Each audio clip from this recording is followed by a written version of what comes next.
Gente, bem-vindos a mais um videoaula do grupo PET-A. Eu sou a Laura e hoje a gente vai falar sobre a disciplina ENGE 272, que é termodinâmica do curso de Engenharia Agrícola e Ambiental. Bom, hoje especificamente eu vou falar sobre o ciclo de Rankine. Inicialmente eu vou fazer uma revisão rápida sobre alguns conceitos teóricos e depois a gente vai fazer um exercício. Inicialmente a gente vai falar um pouquinho sobre o diagrama de temperatura e entropia.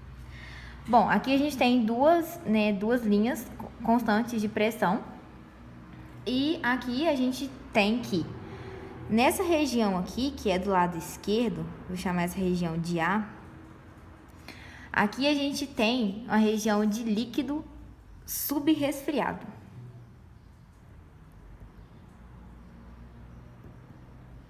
Então aqui a gente tem a região de líquido.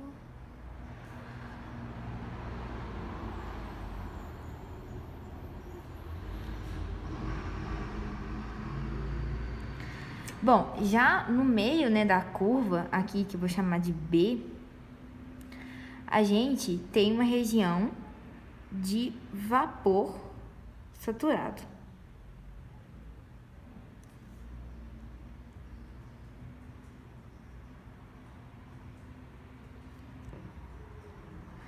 E aqui no lado direito, eu vou chamar essa região de C, a gente tem vapor superaquecido.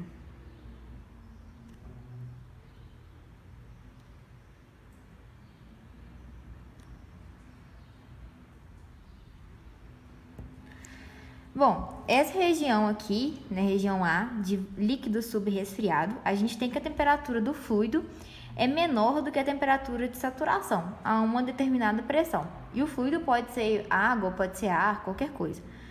Bom, nessa região aqui de B, a gente tem uma região de vapor saturado, que é a mistura de líquido mais vapor. E aqui na região de C, a gente tem o vapor superaquecido, em que a temperatura do fluido é maior que a temperatura de saturação. Bom, então eu vou explicar um pouquinho sobre o ciclo de Rankine agora e depois a gente volta para o gráfico. O ciclo de Rankine, ele é composto por uma caldeira, uma turbina, a bomba e o condensador. A gente sabe que da caldeira o fluido vai para a turbina, da turbina ele vem para o condensador, do condensador para a bomba e da bomba ele retorna para a caldeira.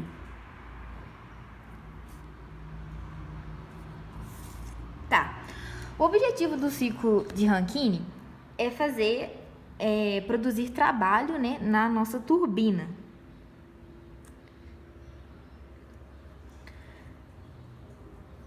Bom, então, para fazer isso, inicialmente a gente começa inserindo calor no fluido através da caldeira.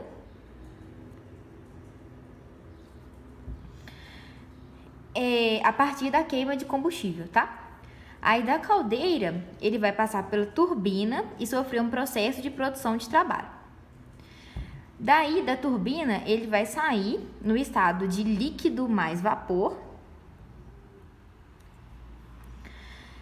e vai passar pelo condensador. No condensador, ele vai retirar calor do fluido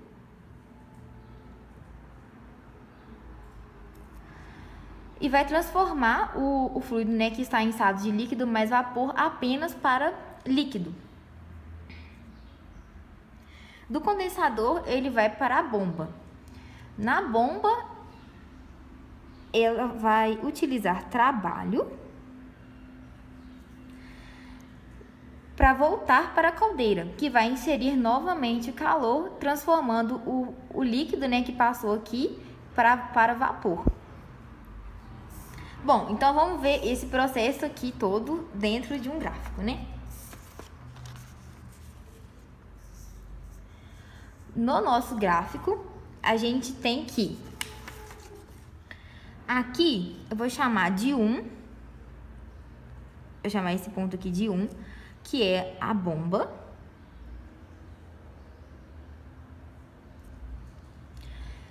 Aqui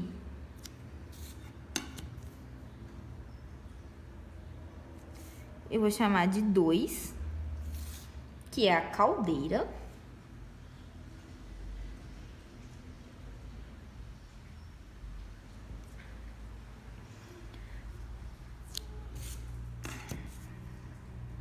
Aqui eu vou chamar de 3, que é a nossa turbina.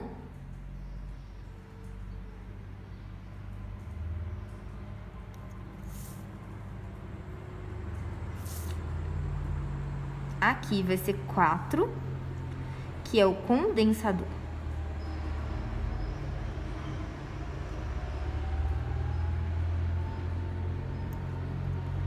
Bom, a gente sabe que aqui no nosso 1, o fluido, né, ele está como líquido saturado. Aqui em 2, ele é líquido comprimido ou subresfriado. Aqui em 3, é vapor superaquecido ou vapor saturado. E aqui em 4, ele continua como vapor saturado. Bom, então aqui do nosso processo de 1 para 2, a gente vai ter uma compreensão isentrópica, que é a mesma coisa que uma adiabática reversível, até a região de líquido comprimido. Então, ele vai sair aqui de 1, aqui no 2 ele já vai atingir a região de líquido comprimido. No nosso processo de 2 para 3, a gente vai ter uma transferência de calor para o fluido, que é quando o calor entra, né, passando da caldeira para a turbina. Então, aqui a gente tem uma transferência de calor para o fluido a uma pressão constante, porque está na mesma linha de pressão. De 3 para 4, a gente tem uma expansão isentrópica, que é uma adiabática reversível do fluido através de uma turbina, na condição de vapor superaquecido até a pressão do condensador. Ele vai diminuir a pressão. Depois de 4 para 1, a gente tem uma transferência de calor do fluido a uma pressão constante. Então, aqui vai ser o nosso calor que sai, porque ele vai passar do condensador para a bomba. Então, vai ter uma transferência de calor do fluido a pressão constante, chegando a líquido saturado aqui em 1. Bom, então agora a gente vai para o nosso exercício. Bom, vamos ao nosso exercício, né? Esse exercício 10.17 do livro de termodinâmica, na 5ª edição, é a página 479. Considere uma usina de potência a vapor alimentada a carvão que produz 300 megawatts de energia elétrica. A usina opera em um ciclo de Rankine simples ideal com condições de entrada na turbina de 5 megapascal e 450 graus Celsius e pressão no condensador de 25 kPa. O carvão tem um poder calorífico, que é a energia liberada quando o combustível é queimado, de 29.300 kJ por quilograma. Considerando que 75% dessa energia seja transferida para o vapor na caldeira e que o gerador elétrico tem eficiência de 96%, determine a eficiência global da usina, que é a razão entre a potência elétrica líquida e o fornecimento de energia com o combustível, e letra B, o fluxo de massa necessário de carvão. Bom, então vamos ao nosso esquema. Aqui a gente tem um gerador de vapor, que é uma caldeira, né? A turbina, o gerador elétrico, um condensador e a bomba. Dos dados fornecidos no exercício, a gente sabe que a nossa bomba, ela precisa de trabalho, certo? E que a nossa pressão em 2 é igual à pressão em 3 na turbina, que é igual a 5 megapascal. A gente sabe também que a nossa temperatura em 3 é igual a 450 graus Celsius. A nossa pressão é igual a P2, que é igual a 5 megapascal. E a nossa pressão em 4 é igual a 25 quilopascal. A gente sabe também que a nossa pressão em 1 é igual a nossa pressão em 4, que é igual a 25 kPa. Tudo isso pode ser observado pelo gráfico, né, de temperatura versus entropia. Bom, a gente sabe que a nossa turbina, ela vai liberar trabalho. O nosso condensador libera calor. E o nosso gerador de vapor, que é a caldeira, precisa de calor. Bom, para fazer esse exercício, a gente tem que dividir em vários pequenos volumes de controle. Então, vai ter o volume da bomba, do gerador, da turbina, do condensador. Então, vamos para o primeiro, né? Bom, então aqui, né, no nosso passo 1, a gente vai tomar a bomba como sendo o ideal. Por quê? A nossa entropia em 1, ela vai ser igual à nossa entropia em 2. Então, pela tabela B.1.2, a 25 kPa, vou pegar a tabelinha aqui, a 25 kPa, a gente tem que o nosso volume específico de líquido saturado é igual a 0,001020. A nossa entalpia equivale a 271,90 kJ por quilograma e a nossa entropia é 0,8930 kJ por quilograma vezes Kelvin. Bom, aí eu transferi esses valores para cá. E pela tabela B.1.2, né, a mesma, para 5 MPa, a gente tem que o nosso valor de entropia líquido é 2,9201 kJ por quilograma vezes Kelvin e o nosso vapor é 5,9733.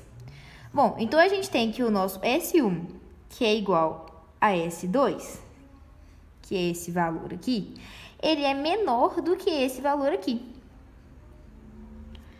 É menor do que o S líquido. Então, pela tabela B.1.4, que é a tabela de líquido comprimido, deixa eu pegar aqui. A gente tem que, para uma entropia de 0,893, a gente não tem esse valor exato aqui na nossa tabelinha, como vocês podem ver. Então, a gente sabe que ela está entre 0,8284 e 1,0719. Então, o que a gente tem que fazer? A gente tem que interpolar esses valores aqui para a gente descobrir qual vai ser a temperatura e qual vai ser a entalpia a essa mesma entropia. Então, depois de a gente interpolar, a gente vai achar os resultados da temperatura de 65,31 graus Celsius e a entalpia de 276,37 kJ por quilograma. Logo, o nosso trabalho da bomba, ele vai ser igual a integral do nosso volume específico vezes a diferença de pressão, que é igual ao nosso volume, que é 0,001020, vezes essa nossa diferença de pressão aqui, a gente pode escrever dessa forma.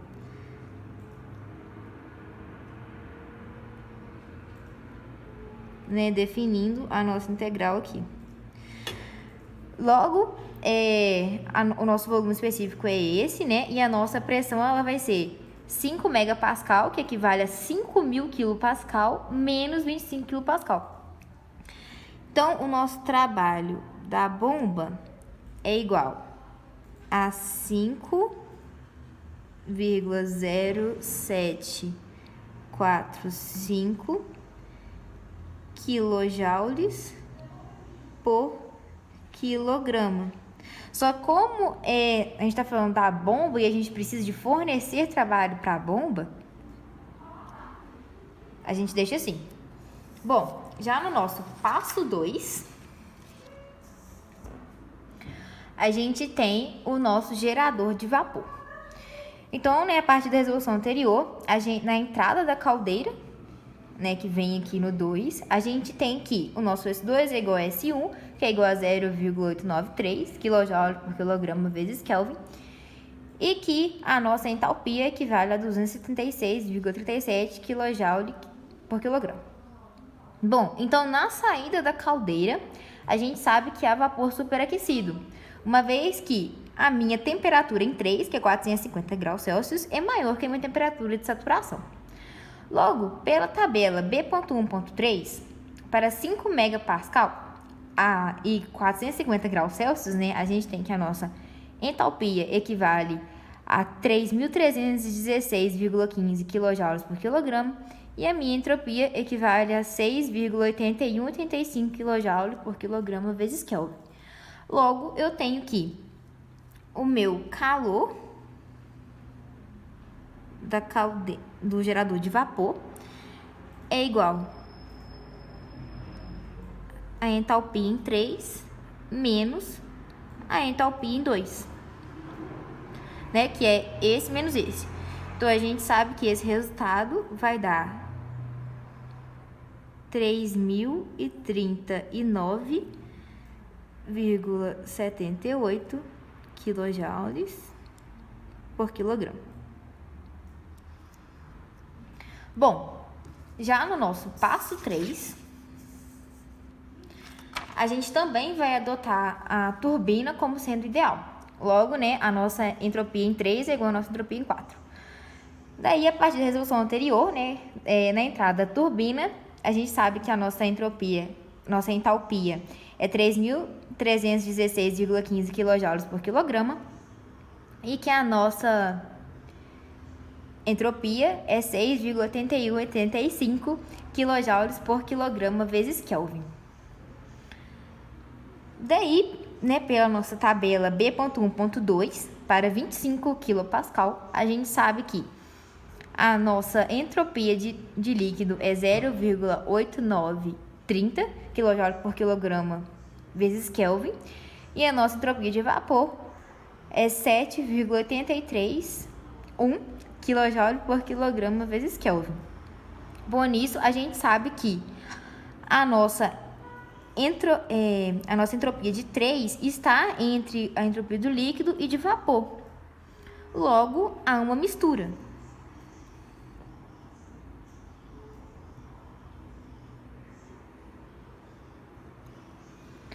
Para isso, a gente calcula o título. Daí, o nosso título em 4, ele vai ser a entropia em 3 menos a entropia de líquido, que é essa aqui, dividido pela entropia de líquido e vapor. Aí tem que olhar lá na tabelinha para saber o valor dessa entropia aqui. Resolvendo essa conta, né, a gente vai encontrar um título de 85,40%.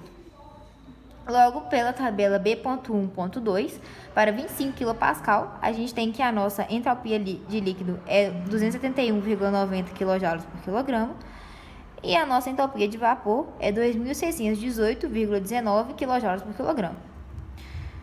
Logo, a nossa entalpia em 4 é a enthalpia líquida mais o título vezes a mistura de líquido e vapor, né? Que a gente vai encontrar o resultado de 2.275,63 kJ por Kelvin. Então, para a gente calcular o nosso trabalho na turbina, a gente tem que H3 menos H4, que é igual, né? No caso, o nosso H4 que a gente achou aqui, menos H3 que a gente já tinha. E essa conta, né, vai dar o resultado de 1.040,5 kJ por quilograma.